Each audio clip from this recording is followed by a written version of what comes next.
Guys, എന്തൊക്കെയാണ് എല്ലാവരുടെയും വിശേഷം? സുഖമായിട്ടിരിക്കുകയാണെന്ന് വിചാരിക്കുന്നു. ഞാൻ ഫാമിലിയോടെ സുഖമായിട്ട് സന്തോഷമായിട്ടിരിക്കുകയാണ്. അപ്പോൾ നമ്മുടെ MF ഡയറീസിൻ്റെ മറ്റൊരു വ്ളോഗിലേക്ക് എല്ലാവർക്കും സ്വാഗതം. അപ്പോൾ ഇന്ന് ഞാൻ വീഡിയോ ആയിട്ട് വന്നിട്ടുള്ളത് ഒരു 2 weeks ബാക്ക് നമ്മളിവിടെ എയിൻ ദുബായ് ഉണ്ട് ഇവിടെ, അതായത് ഇവിടുത്തെ ലാർജസ്റ്റ് ഒബ്സർവേഷൻ വീലാണ്. അപ്പോൾ അത് കാണാനായിട്ട് പോയിട്ടുണ്ടായിരുന്നു. ഇവിടെ ഉള്ളവരാണെങ്കിൽ ഡെഫിനറ്റ്ലി അത് മിസ് ചെയ്യാതെ പോയി കാണണമെന്ന് ഞാൻ റെക്കമെൻഡ് ചെയ്യാണ് കേട്ടോ. കാരണം ഭയങ്കര അമേസിങ് ആയിട്ടുള്ളൊരു ഷോ ആണ് അവിടുത്തെ ഡ്രോൺ ഷോ എന്ന് പറയുന്നത്. എയിൻ ദുബായ് ഇറ്റ്സെൽഫ് അത് ഭയങ്കര എന്താ പറയുക, ഭയങ്കര അട്രാക്റ്റിംഗ് ആയിട്ടുള്ള, ദുബായുടെ റെക്കോർഡ് ബ്രേക്കിംഗ് ആയിട്ടുള്ള അട്രാക്റ്റീവ് ആയിട്ടുള്ളൊരു കാര്യമാണ്. പക്ഷേ ഞങ്ങളവിടെ പോയത് എന്താണെന്ന് വെച്ചാൽ, നമ്മുടെ ഒരു ഫ്രണ്ട് വഴി അറിഞ്ഞു അവിടെ ഡെയിലി 7 o'clock 9:30 ഒരു ഡ്രോൺ ഷോ നടക്കുന്നുണ്ട്. നമുക്ക് ആക്ച്വലി അതിനെപ്പറ്റി വലിയ അറിവില്ല. ഓക്കെ, ഡ്രോൺ ഷോ ആണ്, എന്താണെന്ന് പോയി നോക്കാമെന്ന് കരുതിയിട്ടാണ് പോയത്. ഓൾമോസ്റ്റ് നമ്മളവിടെ എത്തിയപ്പോഴത്തേനും 9:30 ആയി കേട്ടോ. അവിടെ എത്തിയപ്പോഴത്തേനും അത് സ്റ്റാർട്ട് ചെയ്യുവാണ്. ഭയങ്കര നൈസ് എന്ന് പറഞ്ഞു കഴിഞ്ഞാൽ അടിപൊളി പരിപാടി. ഓൾമോസ്റ്റ് എത്ര 300 ഡ്രോൺസ് എങ്ങാനും ആ ഷോയിൽ ഉണ്ടെന്നാണ് കേട്ടോ ഞാൻ കേട്ടത്. എനിക്ക് ഉറപ്പില്ല. ചെറിയൊരു ഷോപ്പിംഗ് ഫെസ്റ്റിവലിൻ്റെ ഒക്കെ ആ ഒരു തീമിൽ കൊണ്ടുവന്നിട്ട് ചെറിയൊരു സ്റ്റോറി, ഒരു 10 minutes ഷോ ആണ്. ആ സ്റ്റോറി ചെറുതായിട്ട് ഇങ്ങനെ ഡെപ്പിക്റ്റ് ചെയ്യുന്നത് ഭയങ്കര നൈസാണ്. നമുക്ക് കണ്ണെടുക്കാൻ തോന്നില്ല, അത്രയും നൈസായിട്ടാണ് അവർ ആ ഷോ കൊണ്ടുപോയിട്ടുള്ളത് കേട്ടോ. അതിനുശേഷം ആ 300 ഡ്രോൺസും ആണെന്ന് ഞാൻ വിചാരിക്കുന്നു. ആ ഡ്രോൺസ് എല്ലാതും ലാൻഡ് ചെയ്യുന്ന, തിരിച്ച് ഷോ കഴിഞ്ഞ് ലാൻഡ് ചെയ്യുന്ന ഒരു സീനും കൂടെ ഞാൻ ഈ വീഡിയോയിൽ ആഡ് ചെയ്യുന്നുണ്ട്. ഭയങ്കര നൈസാണ്. ഭയങ്കര മെഷീൻസ് ആണല്ലോ ഒബ്വിയസ്ലി, പക്ഷെ അത് ഭയങ്കര രസമായിട്ടാണ് കാണാൻ. ഷോ എല്ലാം ഞാൻ എടുത്തിട്ടുണ്ട് കേട്ടോ. ഷോ കംപ്ലീറ്റ് ആയിട്ട് ഞാൻ കവർ ചെയ്തിട്ടുണ്ടെന്നാണ് എൻ്റെ വിശ്വാസം. കാരണം എന്താണെന്ന് വെച്ചാൽ നമുക്കത് കാണാനുള്ള ഒരു ആഗ്രഹം കൊണ്ട് എവിടെയെങ്കിലും മിസ്സായി പോയാണെങ്കിൽ ക്ഷമിക്കണം. പിന്നെ അതിൻ്റെ ഒരു മീൻസ് എങ്ങനെയാണ്, എന്തൊക്കെയാണ് അടുത്തുള്ള ഷോപ്സും, പിന്നെ നമുക്ക് കുറച്ച് വാക്ക് ചെയ്യാനുള്ള കുറച്ച് ഏരിയാസൊക്കെ ഉണ്ട്. അപ്പോൾ അതും അതിൻ്റെ അടുത്തുള്ള ഷോപ്സും കാര്യങ്ങളും ഒക്കെ തന്നെ കൊടുത്തിട്ടുള്ളൂ ഇതിൽ. പിന്നെ ജയൻ വീലിൽ നമുക്ക് കയറാൻ പറ്റും, ഒബ്സർവേഷൻ വീലിൽ നമുക്ക് കയറാൻ പറ്റിയിട്ടില്ല. കാരണം കൊറോണയായിട്ട് ഇപ്പോൾ ആ ടൈമിൽ ആരും ഉണ്ടായിരുന്നില്ല, കറൻ്റ്ലി സ്റ്റോപ്പ് ചെയ്ത് വെച്ചേക്കുമായിരുന്നു. പക്ഷേ നിങ്ങൾ ആ ടൈമിൽ പോവുകയാണെങ്കിൽ നിങ്ങൾക്ക് അതുകൂടെ ട്രൈ ചെയ്യാം. എനിക്ക് തോന്നുന്നു, അറിയത്തില്ല കേട്ടോ, എനിക്ക് അതിൻ്റെ ടിക്കറ്റ് ഫെയർ എത്രയെന്ന് ഞാൻ നോക്കിയിട്ടില്ല. ഞാൻ ചെക്ക് ചെയ്തിട്ട് ഞാൻ ഡിസ്ക്രിപ്ഷൻ ബോക്സിൽ കൊടുക്കാം. അതിൻ്റെ ലിങ്കും കാര്യങ്ങളൊക്കെ, ഡീറ്റെയിൽസൊക്കെ ഞാൻ മെൻഷൻ ചെയ്യുന്നതായിരിക്കും. എന്തായാലും നിങ്ങൾ പോയി നോക്കണം. പോയി നോക്കിയിട്ട് അത് എക്സ്പീരിയൻസ് ചെയ്തിട്ട് പറ്റുവാണെങ്കിൽ ഒന്ന് കമൻറ്റ് ചെയ്യണം എങ്ങനെ ഉണ്ടാകും നിങ്ങളുടെ എക്സ്പീരിയൻസ് എന്നുള്ളത്. ഞാൻ ഗ്യാരണ്ടി പറയുകയാണ്, അത്രയും നല്ല ഷോ ആണ്. ഒരിക്കലും ഒരാൾക്കും ഇഷ്ടപ്പെടാതെ ഇതെന്തുവാ എന്നുള്ള ആ ഒരു ഫീൽ ഉണ്ടാവില്ല. എന്തായാലും ഭയങ്കര സന്തോഷം തരുന്ന ഒരു പരിപാടിയാണ് കേട്ടോ, അത് ഞാൻ പറയാം. അപ്പം ലാസ്റ്റത്തെ നമ്മുടെ വീഡിയോ എല്ലാവരും കണ്ടെന്ന് വിചാരിക്കുന്നു. നമ്മൾ ഗ്ലോബൽ വില്ലേജ് പോയിട്ടുള്ളതാണ്. അപ്പോൾ അത് കാണാത്തവരുണ്ടെങ്കിൽ ഞാൻ മേലെ അതിൻ്റെ ലിങ്ക് കൊടുത്തിട്ടുണ്ട്, ഒന്ന് പോയി കാണാം. പിന്നെ നമ്മൾ കുറേ ചാലഞ്ചസും കാര്യങ്ങളൊക്കെ ആയിട്ട് ഷോർട്സ് അപ്ലോഡ് ചെയ്തിട്ടുണ്ട്. അപ്പോൾ അത് നമ്മുടെ ചാനലിലൊന്ന് കയറി ചെക്ക് ചെയ്ത് നോക്കുക. ഇഷ്ടപ്പെടുകയാണെങ്കിൽ ഒന്ന് ലൈക്ക് ചെയ്യുക. കൂടുതലായിട്ട് നമ്മളെ ചാലഞ്ചസും പിന്നെ കുറച്ച് ഡാൻസും പാട്ടും കാര്യങ്ങളൊക്കെ ആയിട്ട് വരുന്നതായിരിക്കും. അപ്പോൾ ഇതുവരെ സപ്പോർട്ട് ചെയ്ത എല്ലാവർക്കും ഭയങ്കര നന്ദിയുണ്ട്. നമ്മളിപ്പോൾ ഓൾമോസ്റ്റ് 300 സബ്സ്ക്രൈബേഴ്സ് ആവാറായിട്ടുണ്ട്. എന്നെ സപ്പോർട്ട് ചെയ്യുന്ന ഓരോരുത്തർക്കും ഭയങ്കര നന്ദിയുണ്ട്. ഇനിയും തുടർന്നും എന്നെ ഇതുപോലെ സപ്പോർട്ട് ചെയ്യണം. അപ്പോൾ അത്രയൊക്കെ ഉള്ളൂ. എന്തായാലും നിങ്ങൾ ഈ ഷോ ഒന്ന് കണ്ടിട്ട് വരും.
ആദ്യം അമ്പയ്ക്ക് നോക്ക്, അമ്പലയ്ക്ക് അവിടെ അവിടെ അതാതി അത് അത്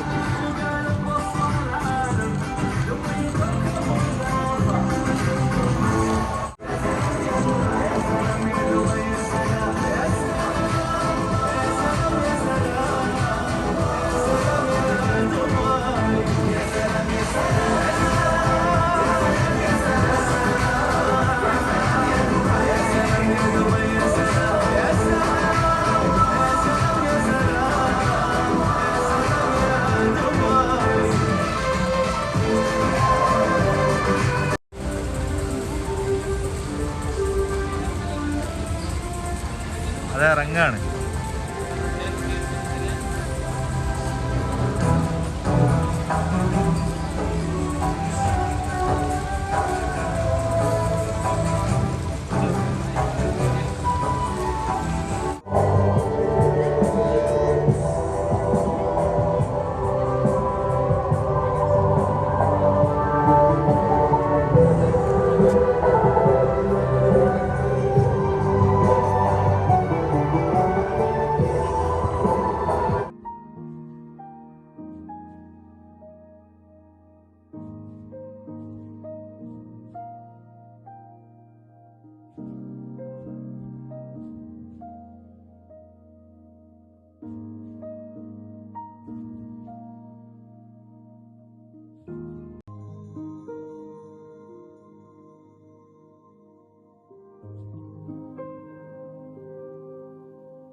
അപ്പോൾ എങ്ങനെ ഉണ്ടായിരുന്നു നമ്മുടെ കുഞ്ഞ് വീഡിയോ?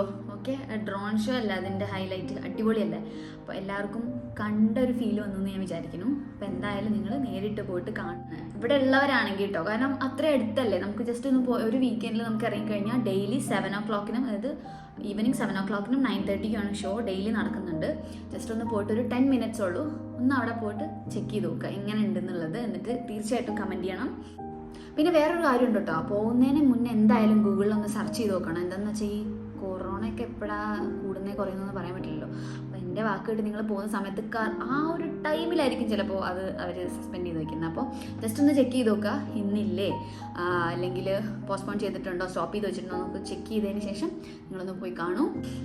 അപ്പോൾ അടുത്ത വീഡിയോ ആയിട്ട് വരുന്നതായിരിക്കും. എല്ലാവർക്കും അപ്പോൾ bye, take care, bye bye. ചൊത്ത് കഴിഞ്ഞു. ഞാനുണ്ടായിരുന്നു.